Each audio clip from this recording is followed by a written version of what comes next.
жәрменке келдің екен көріп кет, дүниеден жәрменке алдың екен беріп кет дейді. Ал мұнайшылар қауымы, сіздерді келіп жатырған мұнайшылар күнімен шын жүректен құттықтаймын. Бүгінгі біздің басты кейіпкеріміз ардагер мұнайшы, және де өзінің көрген білгендерін ой елегінен өткізіп, жастарға өсиет ретінде айтып жүретін Амалхан мырза. Ассалаумағалейкум. Уағалейкум, рахматуллах.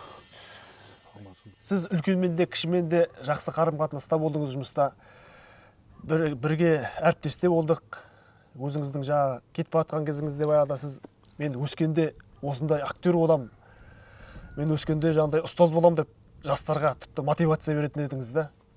Жаңағы 60 жасқа толсаңыз да әлі өмір таусылған жоқ деген сияқты бұл сөздердің астарында үлкен ой жатыр ғой. Жалпы ұжымдағы бауырмашылдық туралы не айтасыз? Ұжымдағы бауырмашылық деген ең бастысы адамдардың бір-біріне деген құрмет көрсетуі. Сен үлкенмен деп сақаң бұлтап, мен үлкенмен, мен дегенім болады деп өзімшілігіңді жасасаң, онда сен ешқандай абырой ала алмайсың. Әр уақытта да әркімде өзінің ішкі ойы бар, түпкі ойы бар. Әркіммен санаса білу керек. Жақсы сөйле, немесе үндеме дейді. Техника күннен күнге жетілсе де, мұнайшының басты өзгермейтін қасиеті не?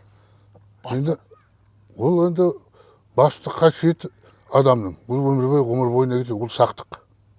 Әр уақытта сен жұмысқа бардың ба, жер қазатын болсаң да мықтап ойланып баруың керек. Жаңағы істейтін ісіңнің несін қарау керек, қалай істеу керек. Мысалы, біз өзің білесің тұрбамен, мысалы үлкен кәдімгі бұжымдарды көтердік жүкті. Оның әрқайсының технология бар. Мысалы, қара міне, тұрба тұр, сен оны қарауың керек. Мынау тұрба қазір көтеріледі, көтерілгенде қалай құрылады? Ол қозғалады ғой. Ол қарамен көтерілген зат. Ораласында тұрыш жатыр, басқа жатыр. Сондықтан көтерілгенде ол кейде бұрып кетуі мүмкін. Соның бәрін аңдап тұру керек. Аға, сіздің жалпы бала арманыңыз қандай болды кезінде? Бала арманыңыз болғанда, енді ол уақытта шынымды айтсам, ненің кәдімгі жаңағы ненің жанаманың мықтылығы ғой, кино көреміз, мықты. Кинолар болғанда кәдімгі советтер ғой, немістерді қырып жатыр. Кейбіреулер кәдімгі кейбіреулер батырлықпен өліп жатады, соған да қызығамыз. Осы батыр болғым келді мен. Әңгіменің қысқасы, ой, батыр болып мынадай болып жүрсем мен деп. Кейбіреулердің кәдімгі өліп жатқанына қызығасың да. Сол уақытта саясат мықты болды. Қазір сол саясат бізге жетпейді, біздің елге. Адам балдары сондайға жетті. Қазір сонда рух сәл әлсіреп кетті дегіңіз келді. Рух әлсіреп кетті қазір. Ел үшін жанымды қисам, менің арманым деген сияқты болды ғой. Кейбіреулердің кәдімгі өлгеніне қызығасың. Өлгенде кәдімгі. Жаңағы өзінің символына айналған деген екен деген қанатты сөзі бар. Амалхан ағамыздың қанатты сөзін айтып жіберсеңіз. Енді мен қанатты сөз болғанда, мен бір үлкен Айтакебей деген 3 фильм бірі бар ғой, біздің осы кіші. Соның бір сөзі бар. Ей, Асқартау, сенде бір мін бар, асу көрмейсің.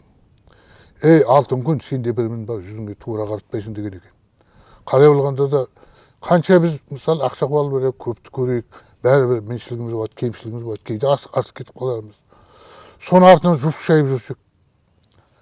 Жуып шайып, артынан кәдімгі, жаңа біреуге кідік алып қалсақ, соны жазып жіберетіндей қылып. Одан артынан еріп одан басқа арман бар ма дейсіз? Одан артынан не керек? Аға, сіздің кітапты жақсы көретініңізді білемін ғой, баяғыдан. Ал сізге біздің менің атымнан Эрих Мария Ремарктың «Батыс майданында өзгеріс жоқ» дейтін кітабы. Неміс жазушысы, өте керемет жазушы, оқып бараңыз. Рахмет, сау бол, арызда болсын. Менің кітапты жақсы көретінді әлі ұмытпаған екенсің. Өмір біздің мінсіз болуымызды әсте қаламайды. Өзін мінсізбін дейтіндердің орны музейде деген екен Ремарк.